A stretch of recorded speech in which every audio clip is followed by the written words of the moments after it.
A jornalista alemã Vicky Richter, que esteve no Brasil recentemente para tentar documentar a falta de liberdade de expressão, a tirania do judiciário brasileiro e a censura. Bem, o que aconteceu? A Vicky denunciou neste domingo, ela mora nos Estados Unidos e lançou um vídeo por lá. Ela denunciou neste domingo que o Instagram derrubou o vídeo em que ela está denunciando o quê?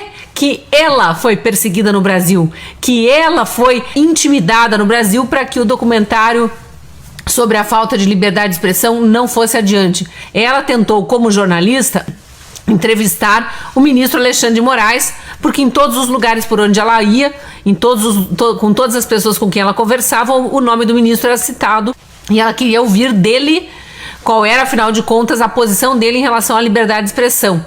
Olhe o que aconteceu. Ela tentou ligar do telefone de um parlamentar que estava oferecendo ajuda nessa intermediação aí com a tentativa de entrevista, e o telefone do parlamentar foi bloqueado quando ela se identificou como jornalista querendo falar com o ministro Alexandre de Moraes sobre censura no Brasil. Aí ela tentou de um telefone comum e foi informada pela assessoria de imprensa do STF que precisaria mandar um e-mail para o gabinete do ministro. Mandou o e-mail e 40 minutos depois, ainda antes de receber qualquer resposta, 40 minutos depois, a notícia já tinha vazado para onde?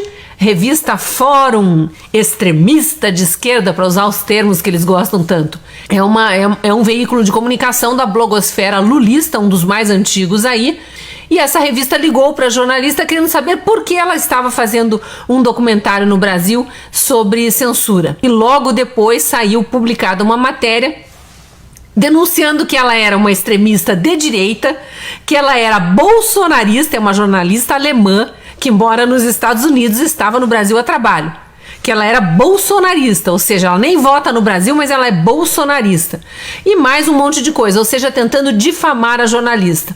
Aí no vídeo ela também dá mais alguns detalhes, dizendo que quando ela tentou sair do Brasil, sem a entrevista do ministro Alexandre de Moraes, ela foi detida pela Polícia Federal. Ou seja, segunda jornalista estrangeira que passa por isso. Aconteceu com Sérgio Tavares, jornalista português, em setembro do ano passado, às vésperas do 7 de setembro, que ele veio cobrir para mostrar o anseio do brasileiro por liberdade de expressão, e foi detido em Guarulhos na chegada ao Brasil, na época com a desculpa, segundo ele relatou, de que a Polícia Federal queria saber se ele era bolsonarista, se ele era de extrema direita, qual era o posicionamento dele sobre o STF, um monte de outras perguntas que não cabem ser feitas a um estrangeiro chegando ao Brasil, muito menos a um jornalista. Agora essa jornalista alemã, tentando sair do Brasil, passou por constrangimento semelhante. Segundo ela revela no vídeo, o que o policial federal queria saber é como que ela entrou no Brasil, alegando que ela estaria ilegal no Brasil, só que ela tinha no passaporte dela o visto e o carimbo da PF, porque a Polícia Federal carimba o passaporte dos estrangeiros quando eles entram no Brasil, seja por qual aeroporto for. Então foi mais um constrangimento. Foi a segunda jornalista, mas não foi o segundo estrangeiro que passou por constrangimento perante a Polícia Federal do Brasil.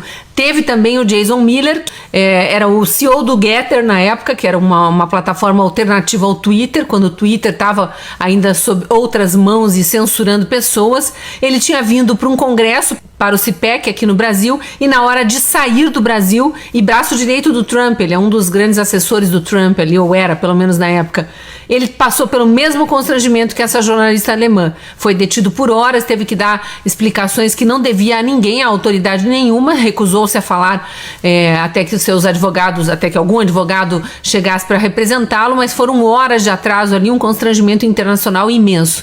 Ou seja, a jornalista não conseguiu ouvir o ministro Alexandre de Moraes, mas conseguiu a maior prova da tirania da toga no Brasil e da arbitrariedade a que os brasileiros estão sujeitos. Continuemos lutando pela nossa liberdade de expressão.